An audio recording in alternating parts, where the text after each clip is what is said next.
সকলোৰে আগত এইবাৰ উচপি উঠিল অভিনেত্ৰী আইমী বৰুৱাৰ পুত্ৰ বীৰ।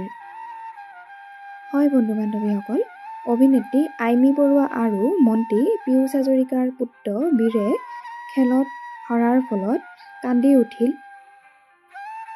পুত্ৰ বীৰৰ এই পৰাজয়ক লৈ অভিনেত্ৰী আইমী বৰুৱাই লিখিছে, আমাৰ জীৱনটো জয় আৰু পৰাজয় এই দুয়োটা অভিজ্ঞতাৰে সমৃদ্ধ হয়। 14 সংখ্যক মিনি নেচনেল ৰোল বল চেম্পিয়নশ্বিপত অসম দলৰ হৈ হাৰিয়ানাৰ বিৰুদ্ধে ফাইনেল মেচত আইমী বৰুৱাৰ পুত্ৰ বীৰ অৱতীৰ্ণ হৈছিল।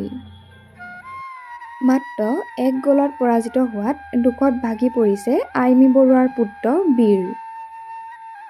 হাৰিয়ানাৰ দলে বিজয়ীৰ খিতাপ লাভ কৰে।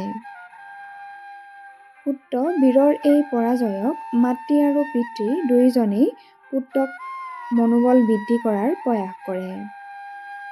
লগতে মাতৃ আইমী বৰুৱাই লিখিছে, এই পৰাজয় কোনো গ্লানি নহয়, বৰঞ্চ তাৰ জীৱনৰ এক অভিজ্ঞতা।